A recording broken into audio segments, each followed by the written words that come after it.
my boy. Don't touch it. Don't touch it.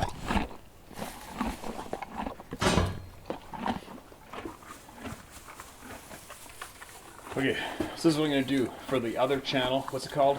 Hunting by howtohunt.com, I think we changed the name to. I'm going to slowly start reloading all of the hunt stories and hunt content from the YouTube channel, The Facts by howtohunt.com. I can start loading all that hunting content and those videos onto the other channel, so it's strictly all the hunting and angling, alright?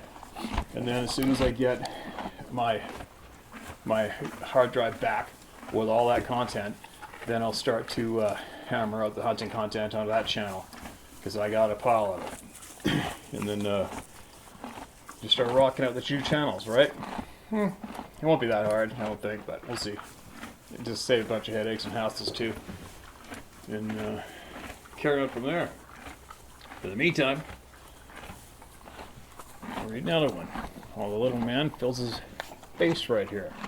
This comes with an interesting photograph. Steve, my name is Will. I live in Central Florida. Literally smack dab in the geographical middle of the state. 45 miles south of Orlando and 45 miles east of Tampa. Surrounded by citrus groves, swamps, and state park lands.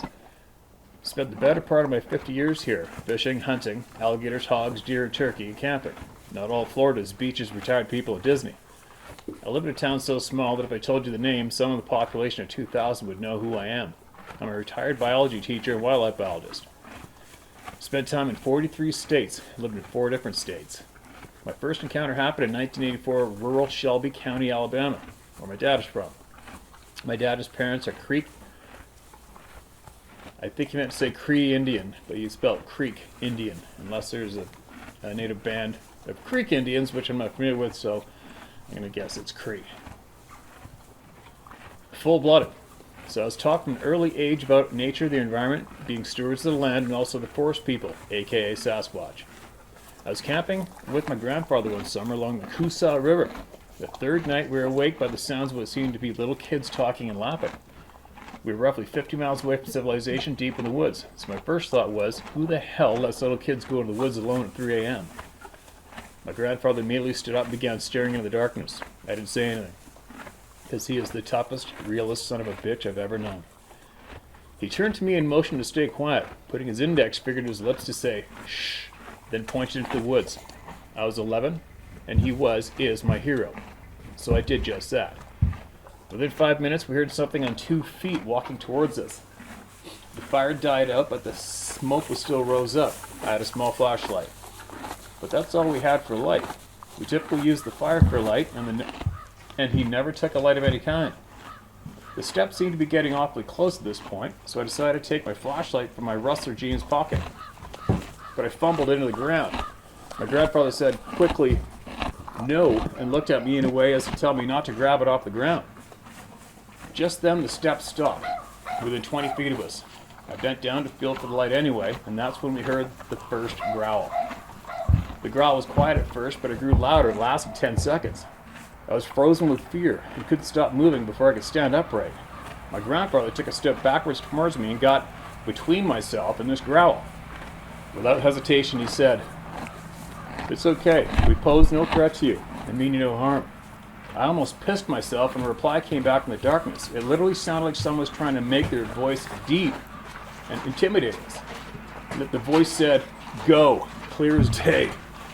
It scared me so badly I began to shiver as I tried desperately to keep a tear from falling out of my eye. I realized at that moment I was now on my knees, facing something not of this world, or so I thought. That is when I found my flashlight, grabbed it, stood up, and clicked it on. Being a shitty little plastic flashlight from Kmart, it didn't come on, so I clicked it back to the off position, gave it a couple taps on my hip, clicked it to on, and shined it towards the voice. To this day, the memory of what we saw is burned into my memory. I thought the light was going to illuminate on this thing's face, or at least that's where I thought I was pointing it. But instead, I saw a dark brown, black hair-covered set of abs. Muscular abs. 2 like a bodybuilder's abs. I was perplexed. My mind couldn't process it at first. The fact that it was a stomach, not a face. I wasn't completely covered in hair either, not where my light shone. The skin was very dark, and I began to make out muscular thighs and a penis. Not a normal shaped or sized penis either, it was huge. My grandfather put his arm back as to shield me and said calmly and confidently, "We will go." I felt backwards when he said that, and my light hit it on the chin in his face before I dropped it. I saw a wide mouth, brown teeth, wide nose, and one of his eyes reflected red back at us before the light again went on.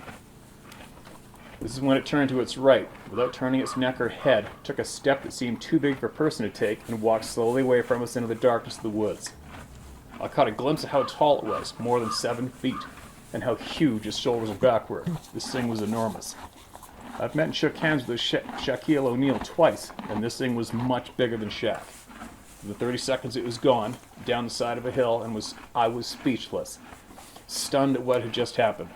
I got my light back on, but we could hear it at this point. It was a long way from us. We heard its steps, further and further away from us. My grandfather stared in that direction for a good 2 or 3 minutes, then calmly said, "Don't tell your grandmother about this, ever. She will never let you come back in the woods with me again." So I promised, and we never talked about it again. Hell, I've never told anyone about it until right now as I type. It was quite odd though, because at first I was scared to death. But noticing my grandfather being calm and talking calmly to it, made me kind of calm down a bit too. I wish I would have asked him about it more, because he passed away 5 years later. The size of this thing is almost hard to explain, and the smell that it left behind was horrid, like a wet dog, rotten cabbage, dead fish, all mixed together. Fast forward to 1991, I'm visiting a buddy near Paradise, California. We decided to drive to Lake Tahoe and do some gambling before his wedding. We're driving through the Sierra Nevada mountains on our way around midnight. I was asleep in the passenger seat of my buddy's lifted F-150 truck, and then he yelled, "What the F is that?" I opened my eyes. I looked out the front windshield, half asleep, and what I saw was an enormous black figure walking across the road just in the headlights of the truck, step over the guardrail, and in one motion disappear to the trees. My buddy almost wrecked as he slammed on the brakes, reached behind the seat, and grabbed a spotlight. He began to scan the ravine along the riverbed, where I assumed it went. He didn't ever see anything, but after about 5 minutes or so, we heard a huge splash to our right in the river, followed by tree branches breaking. My buddy yelled in excitement, "Dude, that was a Bigfoot, holy shit, it was a Bigfoot." I've always thought it was bullshit my whole life. Now that brings me to my Florida skunk ape experience. Last October 2019, I put my 3 trail cams on property my family has hunted since 1970s, along and near the Peace River. We do like you, Steve. We hunt for 3 or 4 days in a row for deer each season. We take our John boat, set up camp, stay there, camp, fish, and hunt.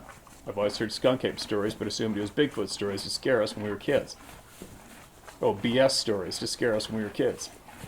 So I never paid much mind to it down here in Florida. Until my last experience in 2019, October 2019, my nephew and I went by boat to collect our trail cams, 3 in total, spread out about 5 miles, along or near the Peace River. They'd been there almost 6 weeks, and it was time to see if any bucks were there for the fall season. After spending 8 hours using GPS coordinates to retrieve the cameras, we only found 1 camera, 2 were gone. That sucks. Vanished, nothing left except the straps. I hammered nails to hold them on the trees. I hung all 3 6 feet up in a tree pointing downward, with sticks behind them to keep them in place. I used 4-inch nails in the trees to attach them. Been using that method for many years. The first camera location had broken, no twisted, pine tree branches above the spot where I left the camera, but no camera. The second location had the strap left, with the nail still in the tree remaining, no camera. At the third location, the camera was okay and it was still fine. I took it down, we went home, thinking someone stole my damn camera. Not once did I think an animal took them. Hell, they were 6 feet above the ground in the pine trees. I took the camera home and didn't look at the memory card for a few days, but when I opened the images, I was shocked to find 4 pictures I could not explain. All 4 had something with dark brown fur or hair, but were blurry, like too close to make out what it was. However, I gasped at the last picture. It's an eyeball of something. I don't know what the F it is. I've attached it to this email. Maybe some can identify it for me, because my neighbor who is a game warden in the state of Florida has no idea what it's from. Take a look and let me know. This image was taken 6 feet up a pine tree and had about 2 or 3 feet of water at the base of the tree when it was snapped, along the edge of the swamp in the Peace River in Hardy County. Love your channel. We are not, love your channel, and we are a lot alike, Steve. No BS, truth-telling, God-fearing, honest human beings that have no time for hateful, cynical assholes that judge, mock, and ridicule others for their encounters with these beings. I agree 100% they are real, and the government knows they are real. Keep up the great work, and if you ever get down here to Florida, let me know. I'd love to take you fishing, hog hunting, or even to the spots where I hang my trail cameras. God bless, Will G. P.S. You can share my email and image, but protect my email address and identity, sir. Wow. Crazy. Look at the size of that frickin' pupil in that eyeball. Got an eyelash on it, wrinkle underneath. At first glance, I thought a turkey, with just from the skin and the circle on the eye, but that's no wild turkey. That's something else. Well, thanks for that email. It's very knowledgeable. And opens up all our eyes and ears to a bunch of facts that are going on out there. And it's funny, you know as well as I do now, when you hear people talk about migration routes and nests, that these things are monkey or gorilla, you just shake your head and wonder how dumb people can remain when there's more than enough information out there to prove otherwise. I mean, let's face it, if you had an encounter or something weird happened, you start to look into this topic, what do you think? How long do you people think it would take for you to realize these things are an intelligent being with speech and they're not a monkey or ape? How long would it take you to think? With all the information, all the eyewitness accounts delivered publicly now, how long would it take your brain to accept that fact? Seriously. It's amazing to me to watch so many people, especially some of the ones that call themselves researchers, to stay stuck in that ape gorilla narrative when, if at this point of the game, my brain instantly goes, how can, they're not that stupid, nobody's that stupid, so they're lying. There's no other reason why you would stay there and keep pushing that publicly, especially when you're craving lens time, right? That tends to make me think that those people are intentionally lying for some strange reason. I don't know who's motivating them to lie. I'd love to find out and I'd expose their asses, right? It's a crazy topic. It's a crazy topic. You keep emailing them in and I'll keep sharing them and we'll all keep learning together.